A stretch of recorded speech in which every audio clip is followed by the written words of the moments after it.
दोस्तों, क्या आपने कभी सोचा है कि जब हमारी जिंदगी की सारी उम्मीदें खत्म हो जाती हैं, जब चारों तरफ सिर्फ मौत दिखाई देती है, तब हमारे अंदर वो कौन सी ताकत होती है जो हमें जिंदा रखती है? आज मैं आपको एक ऐसी ही कहानी सुनाने जा रहा हूं। यह कहानी किसी फिल्म की नहीं, बल्कि एक हकीकत है। ये कहानी है आयशा की, एक ऐसी लड़की जो अपने सपनों को पूरा करने निकली थी, लेकिन कुदरत ने उसके लिए एक ऐसा इम्तिहान तैयार कर रखा था जिसकी उसने कभी कल्पना भी नहीं। ये कहानी है थार रेगिस्तान की जलती रेत पर 91 दिनों तक चले संघर्ष की, दर्द की, हिम्मत की और आखिर में जीत की। तो कुर्सी की पेटी बांध लीजिए, क्योंकि ये कहानी सुनने के बाद आप जिंदगी को एक नए नजरिए से देखने पर मजबूर हो जाएंगे। तारीख थी 15 मई 2018। 28 साल की आयशा दिल्ली के एक जानी मानी ट्रैवल ब्लॉगर और फोटोग्राफर अपनी जीप से राजस्थान के थार रेगिस्तान के लिए निकली थी। उसका सपना था कि वो रेगिस्तान के उन अनछुए हिस्सों की तस्वीरें ले जिन्हें दुनिया ने कभी नहीं देखा। वो बहुत खुश थी, उसकी आंखों में सपने थे और दिल में जोश।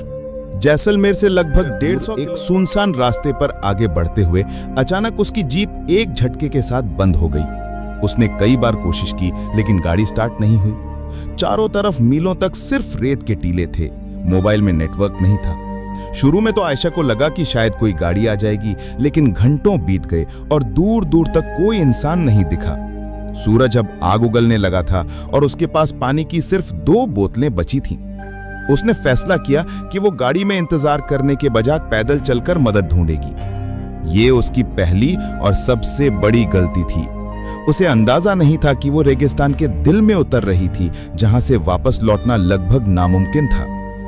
पहले दिन की पैदल यात्रा ने ही आयशा की हालत खराब कर दी। रेगिस्तान की गर्मी वैसी नहीं होती जैसी हम शहरों में महसूस करते हैं। वहां ऐसा लगता है जैसे आसमान से आग बरस रही हो और जमीन किसी जलते हुए तवे की तरह हो। उसका गला सूखकर कांटा हो गया था। पानी की एक बोतल खत्म हो चुकी थी और दूसरी भी आधी रह गई थी। रात हुई तो ठंड ने उसे कंपाना शुरू कर दिया। दिन में आग और रात में बर्फ। यह है रेगिस्तान की हकीकत। दूसरे दिन की सुबह तक उसके होंठ फट चुके थे और आंखों के सामने अंधेरा छाने लगा था। उसे पहली बार एहसास हुआ कि वो कितनी बड़ी मुसीबत में फंस चुकी है। मौत का डर पहली बार उसके दिल में बैठा। वो रेत पर गिर पड़ी। उसे लगा कि बस अब सब खत्म। उसके दिमाग में अपने परिवार का चेहरा घूमने लगा। वो रोना चाहती थी, लेकिन उसके शरीर में आंसू बनाने के लिए भी पानी नहीं बचा था। ये मौत से उसकी पहली मुलाकात थी जो उसे घूर घूर कर देख रही थी। जब इंसान को लगता है कि सब खत्म हो गया, तभी कुदरत उसे एक छोटा सा इशारा देती है। आयशा लगभग बेहोश थी, तभी उसे दूर कुछ चट्टानें दिखाई दी। उसने अपनी बची खुची हिम्मत जुटाई और घिसटते घिसटते उस चट्टान की छांव तक। वो छांव उस वक्त उसके लिए किसी जन्नत से कम नहीं थी। अगले दिन सुबह जब उसकी आंख खुली तो उसने देखा कि रात की नमी की वजह से कुछ जंगली झाड़ियों के पत्तों पर ओस की बूंदें जमा थीं। उसने अपनी चुनरी को उन पत्तों पर फेरा और उसे निचोड़कर कुछ बूंदें अपने सूखे होठों पर लगाईं। वो पानी की कुछ बूंदें नहीं थीं, वो जिंदगी की बूंदें थीं। उसी पल आयशा को समझ आया कि अगर जिंदा रहना है तो रोने से काम नहीं चलेगा। उसे लड़ना होगा। उसे रेगिस्तान के नियम सीखने होंगे। उसने अपने बैग से एक छोटी सी डायरी निकाली और उस पर लिखा, दिन 3, मैं अभी जिंदा हूं। यह सिर्फ एक लाइन नहीं थी, यह खुद से किया गया एक वादा था। अब आयशा एक टूरिस्ट नहीं, एक सर्वाइवर बन चुकी थी। उसने स्कूल में सीखी बातें और इंटरनेट पर देखे सर्वाइवल वीडियो याद करने की कोशिश की। उसे याद आया कि कैमरे के लेंस से सूरज की रोशनी को फोकस करके आग जलाई जा सकती है। कई घंटों की मशक्कत के बाद सूखी घास में से धुएं की एक पतली लकीर उठी और फिर एक छोटी सी आग जल गई। उस आग ने उसे सिर्फ गर्मी नहीं दी, बल्कि एक उम्मीद दी। उसने सीखा कि सुबह और शाम को चलना चाहिए और दिन की तेज धूप में किसी छांव में रहना चाहिए। खाने के लिए कुछ नहीं था तो उसने वो किया जो शायद हम उसने कीड़े, टिड्डे और जो कुछ भी उसे लगा कि खाया जा सकता है, उसे भूनकर खाना शुरू किया। हर कौर एक जहर के घूंट जैसा लगता था, लेकिन पेट की आग बुझाने के लिए यह जरूरी था। उसका खूबसूरत चेहरा धूप में झुलस गया था। शरीर पर जगह जगह घाव बन गए थे और वजन तेजी से घट रहा था। वो आयशा नहीं थी जो दिल्ली से आई थी। रेगिस्तान में भूख और प्यास से भी बड़ा दुश्मन होता है अकेलापन। दिन बीतते जा रहे थे, हफ्ते बीतते जा रहे थे। आयशा ने किसी इंसान की आवाज नहीं सुनी थी। चारों तरफ सिर्फ एक भयानक खामोशी थी जो कानों में शोर करती थी। वो अक्सर खुद से बातें करने लगी थी, कभी अपनी माँ से तो कभी अपने पापा से। वो हवा में ही उनसे लड़ती, उनसे शिकायत करती और फिर रो पड़ती। कई बार उसे वहम होता कि कोई उसे आवाज दे रहा है, लेकिन वहां कोई नहीं होता था। यह अकेलापन इंसान को अंदर से खोखला कर देता है। एक दिन उसने अपनी डायरी में लिखा, आज 30वां दिन है। मुझे नहीं पता कि मैं पागल हो रही हूं या जिंदा रहने की कोशिश कर रही हूं। यहां की खामोशी कभी कभी गोलियों से भी ज्यादा शोर करती है। क्या कोई मुझे ढूंढ रहा होगा या सबने मान लिया होगा कि मैं मर चुकी हूं? यह सवाल उसे हर पल खाए जा रहा था। उसका शरीर तो लड़ ही रहा था, पर अब उसका दिमाग भी हार मानने लगा था। लगभग 45वें दिन जब आयशा अपनी बची खुची ताकत से एक टीले पर चढ़ी तो उसे दूर कुछ चमकता हुआ दिखाई दिया।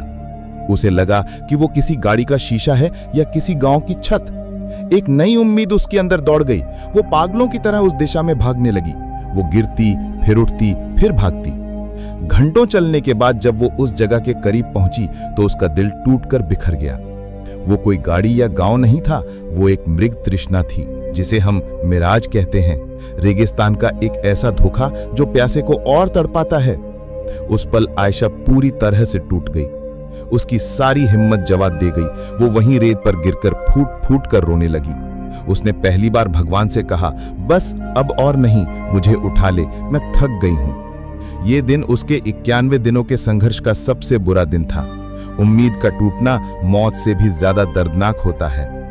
उस टूटी हुई हालत में आयशा कई घंटों तक बेहोश पड़ी रही। बेहोशी में उसे अपनी मां का चेहरा दिखाई दिया। उसे अपनी मां की कही एक बात याद आई, बेटा, हारना तब होता है जब हम कोशिश करना छोड़ देते हैं। ये आवाज उसके कानों में गूंजने लगी। जब उसकी आंख खुली तो सूरज ढल रहा था। उसके अंदर से एक आवाज आई, मैं मर नहीं सकती, मैं हार नहीं सकती। मैंने अपनी मां से वादा किया था कि मैं एक दिन बहुत बड़ा काम करूंगी। मैं ऐसे गुमनामी में नहीं मर सकती।